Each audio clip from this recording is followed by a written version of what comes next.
o una habilidad nueva. En ese caso, se pueden plantear otras dudas que surgen después de eso y comenzar nuevamente el ciclo. ¿Sí? ¿Estamos? Por ejemplo, ¿qué sucede si los dientes vieron que hay discos que están abiertos, no son continuos? Por ejemplo, los que sirven para cortar hormigón. Bueno, ¿qué pasa si el disco está gastado en cuanto a la seguridad? ¿O qué pasa si se dobla una parte? ¿O qué pasa si el disco continuo se parte un pedacito? ¿Qué es lo que hay que hacer? ¿Cuál es la idea? ¿Por qué un disco se parte? Es decir, porque se parte y puede ser proyectado. Entonces todo eso hace que se vuelva al ciclo para generar una nueva aprendizaje. ¿Qué es lo que quiero decir con esto? Que ustedes acá están viendo un plano, ¿sí? ¿Está bien? Pero como todo vuelve a girar, no podríamos verlo así, sino que tendríamos que verlo como una espiral, ¿no? Es decir, como que nosotros vamos subiendo a medida que vamos generando más planificación para la siguiente capacitación. ¿Sí? Es decir, algo como una espiral de lo que se pone en los libros, ¿no? Bien. Después acá yo les hablo un poquito de lo que dijo Herbert. ¿Sí? Él hablaba sobre el tratamiento de cómo aprenden los niños del error, ¿no? Acá hablo sobre el tratamiento del error. Él fue uno de los que habló sobre el error, ¿no? Es decir, ¿es bueno el error o es malo? En general, cuando todos aprendemos, lamentablemente, que el error es malo, y muchas veces lo calificamos nosotros, los profesores, y le ponemos mala nota cuando hay un error. Sin embargo, el error debería ser tomado, especialmente en la capacitación, como una forma de aprendizaje, ¿no? Es decir, bueno, me equivoqué, bueno, ahora pensemos en qué te equivocaste, ¿sí? Y cómo solucionarlo, ¿sí? Esa es la idea, ¿no? Lamentablemente se aprende de otra manera, ¿no? Es decir, el error es sancionado. Sin embargo, cuando verdaderamente se aprende es cuando se reconoce el error. Y acá nos metemos en un punto muy álgido, la discrepancia. ¿Está bien? Es decir, aquel que reconoce el error, digamos que tiene un pie adelante para el aprendizaje. Y aquel que no reconoce, igual, el pie lo tenemos para atrás. ¿Sí? Es un problema. Bien, ahora, ¿qué dijo esta persona, Abzubel? Abzubel fue un poquito más allá de Kolb, y él empezó a trabajar con la parte mental, ¿no? Es decir, cómo trabaja la mente de la persona que aprende. Y él se planteó que existen esquemas del conocimiento. ¿Qué significa? Obviamente nosotros no somos una tabla rasa, es decir, un libro o un cuaderno en blanco.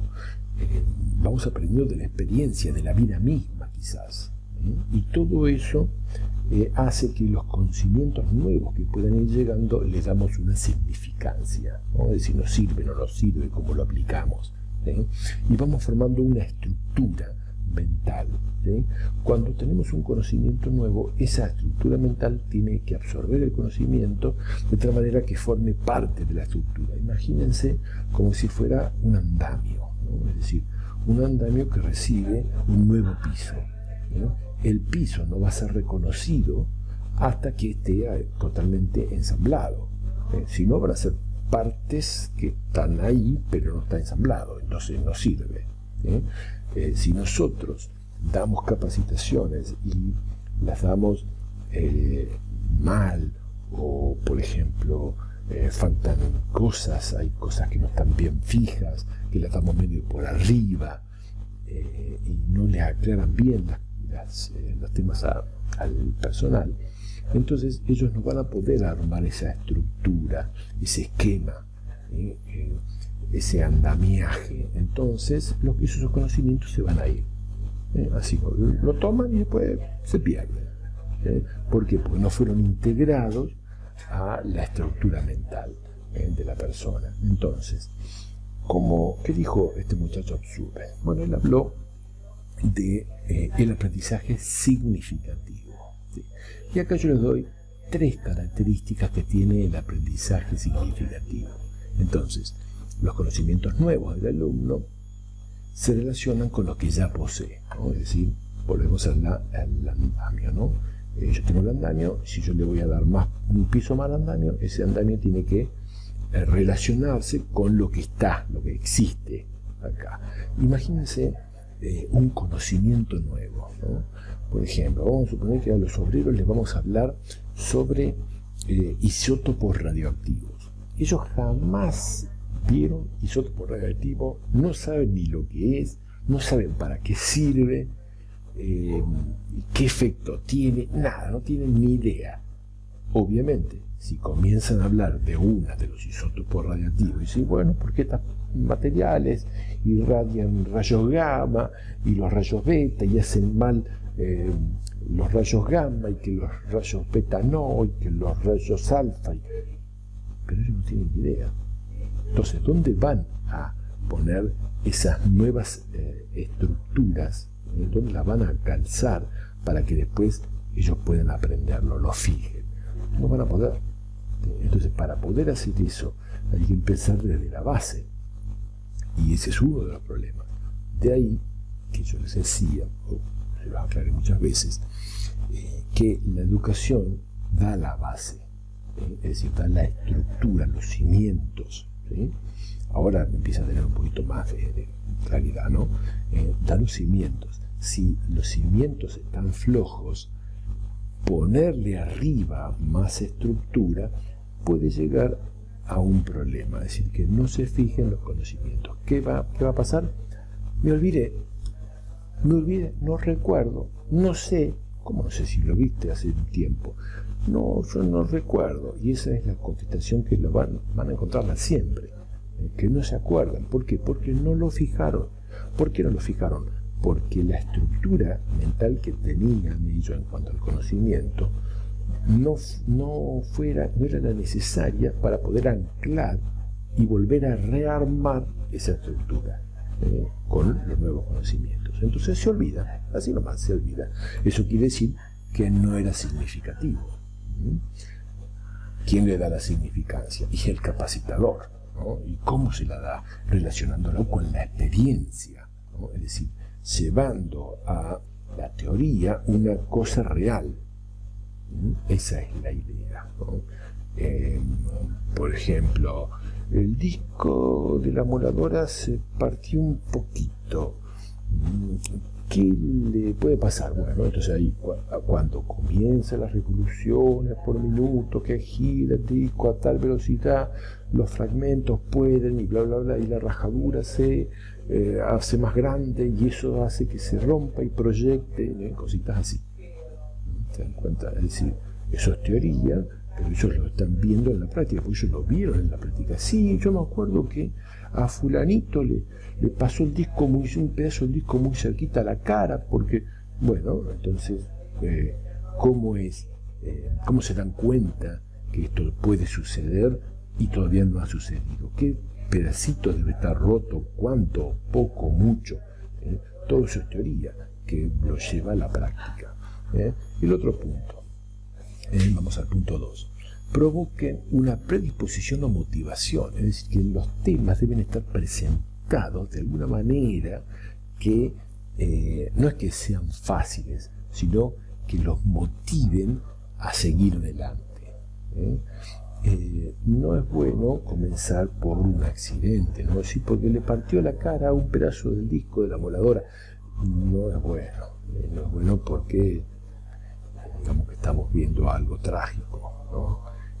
Tenemos que encararlo de alguna otra manera, es decir, ¿qué pasaría si el disco está partido? Entonces ahí empiezan a hablar, ahí pasa esto, aquello, cada uno, entonces se preocupan, y si pasa otra cosa, y si no pasa nada, a mí no me pasó nada, pero ¿qué podría haber pasado? Entonces de esa manera levantando una motivación a la gente, obviamente que la participación es muy importante para la motivación, pero cuando ustedes van a hacer participación a la gente, tienen que pensar en el tiempo, ¿no? el tiempo que le va a llevar la capacitación. Y por último, que los conocimientos a aprender tengan significado en sí mismo, que denoten una organización. ¿Qué quiere decir eso? Si ustedes dan sin un orden los contenidos, eso no van a poder armarlo dentro de la estructura mental. Imagínense, yo creo que ustedes ya tienen experiencia en esto, ¿no? Alguna materia que les hayan dado los contenidos todos sueltos y que no se pueden hilvanar entre las distintas unidades, no tienen una determinada coherencia. Eso hace que cuando las tengan que estudiar para poder rendir al final, les cueste muchísimo.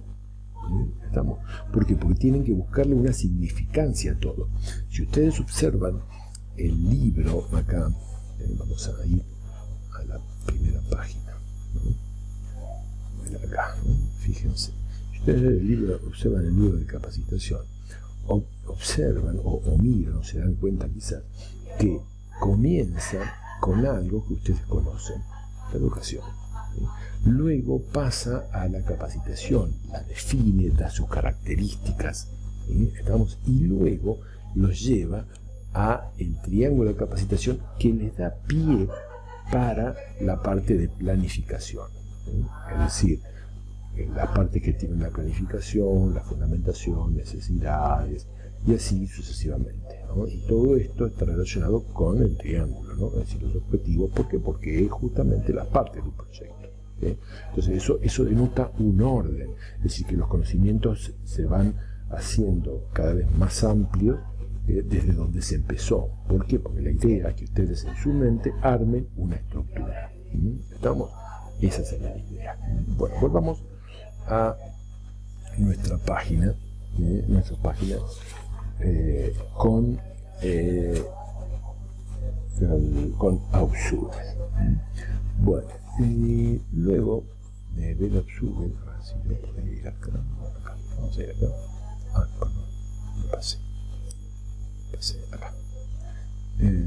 Vamos a ir ahora a responsables del proyecto. Acá.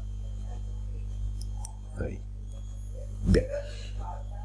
Acá terminamos con Aufsuche, ¿no? Acá les da algunas características sobre Aufsuche, de algunos ejemplos, y luego terminamos con la parte de los que asisten. Ahora vamos a ir al responsable del proyecto. Rápidamente, en realidad no quiero detenerme mucho en el responsable del proyecto porque es bastante sencillo. Acá la idea es, primero, vamos a ver estos puntos, ¿no? Acá siempre les hago una pequeña trampita, ¿no? ¿Por qué? Porque les digo, a ver, de todos estos puntos, ¿cuál sería el primero que tendrían en cuenta para seleccionar un capacitador? Por ejemplo, nivel de experiencia, nivel de conocimientos, capacidad didáctica, afinidad con la audiencia, capacidad de trabajo en equipo, de disponibilidad horaria, imagen pública. Y les pregunto así al curso, y cada uno tiene sus cosas. Alguno dice experiencia, otro dice imagen pública, el otro dice disponibilidad horaria, el otro dice afinidad, y no se ponen de acuerdo nunca. ¿Y saben qué? Es así. Es así. No importa el orden, porque el orden depende de cada población destinataria. Por ejemplo, si yo voy a dar una jornada de capacitación para no sé, ingenieros, entonces, bueno, obviamente voy a seleccionar el que tenga un nivel de conocimiento muy alto. Muchas veces que tienen un nivel de conocimiento muy alto es un desastre en cuanto a dar una capacitación. No anda muy bien, pero bueno, es una eminencia. ¿Estamos? Y por otro lado, si yo quiero dar algo básico, por ejemplo para los operarios, no hace falta que sepa mucho, pero sí que tenga una capacidad didáctica. ¿Por qué? Porque el capacitador es como un transmisor, hace el flujo del conocimiento, es un intermediario entre el flujo de conocimiento que se le va a dar o de habilidades que se le va a brindar a el operario. Entonces, con capacidad didáctica me es suficiente, no hace falta que sepa un montón. Es más, puede tener un ayudante. ¿Se dan cuenta? Es decir, que no hay un orden que sea correcto, sino que depende de varias cosas. ¿Estamos? ¿Qué más podemos hablar de responsables? En general, el responsable puede ser o no el técnico de seguridad. Generalmente, cuando un técnico está en una empresa y depende de la oficina de seguridad, hay un responsable, es decir, hay un ingeniero responsable o un licenciado responsable. En ese caso, ¿cómo se pondría el responsable del proyecto? Es decir, ¿cómo se expresaría? Bueno, yo podría ponerle acá, no sé, vamos a ponerle administrador de capacitación, el ingeniero, responsable de la parte teórica, el técnico, responsable de la parte práctica, el Juan Pérez, que bueno, que es el gran campeón, ponerle, ¿no? Especialista en tal cosa, ¿no? Estamos a decir que ahí ustedes detallarían las funciones que tiene cada uno dentro de la capacitación. Esto es muy importante. Muchas veces es necesario dar el currículum de cada uno de los capacitadores, otras veces no. Por ejemplo, si ustedes van a una jornada, que ya lo han visto, una jornada de seguridad, el expositor tiene un pequeño currículum, ¿no? Es decir, qué ha hecho, qué hizo, qué va a hacer, y quién es también, ¿no? Es decir, que se pone ahí la definición y su currículum como para generar un impacto, ¿no? En caso de que ustedes hagan prácticas, bueno, es muy importante poner nombre y apellido del que va a dar la práctica, si uno van a ser ustedes. En ese caso utilizarán el gran campeón, bueno, pero tienen que poner que sabe. ¿Por qué? Porque el proyecto lo va a agarrar el jefe, y el jefe va a decir, ¿por qué Juan Pérez está en la capacitación? Porque es el que sabe en cuanto a la práctica. Bueno, entonces eso debe estar escrito. Bien, yo acá les puse las funciones que pueden cumplir el capacitador. Yo les llamo los roles, ¿sí? En realidad está puesto así, ¿no? La teoría dice esto, ¿no? Que son roles, ¿sí? Los roles en realidad no es que sea una sola función, sino que en una capacitación se pueden cumplir varios roles al mismo tiempo. Es decir, que un capacitador puede cumplir varios roles al mismo tiempo en una sola clase, ¿no? O en una sola capacitación o curso.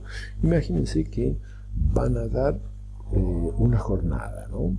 Pero resulta que la jornada, ustedes son expositores, pero al mismo tiempo organizaron la jornada, y citaron a la gente, la convocaron, buscaron el material, el lugar donde se va a dar la clase, la gente que los expositores que venían de otra zona le consiguieron dónde van a dormir la noche esa, o dónde van a comer, y que tuvieron varios roles, ¿sí? Dentro de esa capacitación. Por eso yo aquí les puse que los roles del capacitador pueden dividirse en funcionales y auxiliares. ¿Qué son los funcionales? Bueno, son los que realmente él cumple. ¿Y cuáles son los roles auxiliares? Bueno, los auxiliares son complementarios. Estamos acá, yo le pongo, ¿no?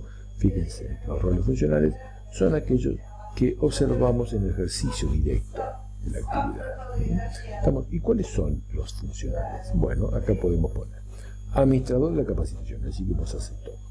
Diseñador, diseñás la capacitación del programa. Coordinador de situaciones, es decir, ahí vos ayudás, coordinás algunas cosas.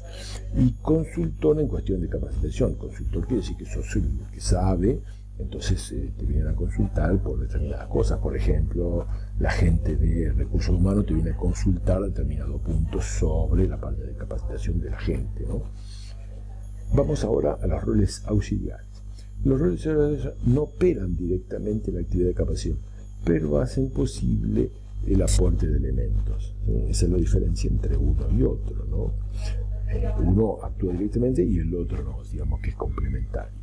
¿Y cuáles son los roles auxiliares? Y los roles auxiliares tenemos experto en contenido, modelo interno, validador y agente de cambio. ¿Qué quiere decir esto? Bueno, experto es el que vos, en cuanto a seguridad, sos el que sabe. Evidentemente, tenés que saberlo, no hay otra. Y por eso sos un consultor siempre. Modelo interno, obviamente, esto es muy importante en cuanto a la función que cumplís como capacitador, ¿no? Es decir, no solamente vos podés dar temas o capacitación, sino que la gente tiene que seguirte. ¿Qué quiere decir eso? Vamos a suponer que vos vas a hablar sobre elementos de protección personal y resulta que el primero que no lo usa sos vos. No va, es decir, vos siempre podés hablar de cosas, pero esas cosas las tenés que usar primero vos. ¿Estamos? Nada de, bueno, eso es para otro. No. Si vas a hablar de casco, el casco, tenelo hasta en el baño. Así de simple. ¿Por qué? Porque el momento que te saques el casco, ahí te van a señalar con el dedo y te van a decir, pero si vos me dijiste a mí del casco y ahora no lo estás usando. Listo. Y si vas caminando en el medio del desierto y saliste de la planta, lleva el casco en el medio del desierto, porque no sabes cuándo te puede caer una paloma en la cabeza. Es así. Porque seguro que si te cae una paloma en la cabeza y no tenías el casco, todos te van a señalar con el dedo y van a aparecer enseguida. ¿Cómo usted la tenía? Es así. Porque eso seguro. Es muy importante que tenés que ser, o por lo menos dentro de la empresa, ser el modelo. Es muy simple eso. Y en cuanto a validador, bueno, el validador es cuando viene el agente de recursos humanos y te dice, esto sí no, esto se va a dar, esto lo necesitamos para determinado puesto de trabajo, y ahí cuando te consultan sobre qué temas debe saber cada persona para un determinado punto. Y el agente de cambio, y bueno, sos un agente de cambio. A dar capacitaciones vos sos el que está en la cresta de la ola en cuanto a las necesidades por cambio. ¿Ves cómo está todo relacionado, no? Entonces, ante una cosa nueva, sos el primero que tiene que estar adelante para lograr las capacitaciones necesarias, o por lo menos determinarlas, ¿no? Ahora, este es un resumen. Evidentemente, acá vienen la parte dura, ¿no? Es decir, los funcionarios, y les voy explicando: administrador, diseñador, coordinador, asesor, roles auxiliares, y ahora viene experto en contenido, modelo interno, validador, agente de cambio, y hasta acá llegamos, ¿no? Este es el próximo tema. Bueno, evidentemente no voy a explicar cada uno, yo se los dije medio resumidito. La idea sería que hagan la actividad que sigue. ¿Por qué? Porque en esta actividad ustedes van a tener que buscar, de todos estos textos que hay en cada uno, van a tener que buscar las características que diferencian, por ejemplo, el agente de cambio del validador. Es decir, ¿qué diferencia tiene? Por ahí algunas cosas, algunas características se parecen, pero ¿cuál es la diferencia? ¿Cuándo sé yo cuándo actúo como validador y cuándo actúo como agente de cambio? O por el contrario, vamos a un poquito más arriba, diseñador. Diseñador. Entonces, ¿cuándo yo soy diseñador o cuándo soy un coordinador? Es decir, ¿qué diferencia uno del otro? Eso es muy importante, y por eso ustedes van a hacer un cuadrito con esto, que yo se los pongo en la actividad. Bueno, por ahora hasta acá llegamos.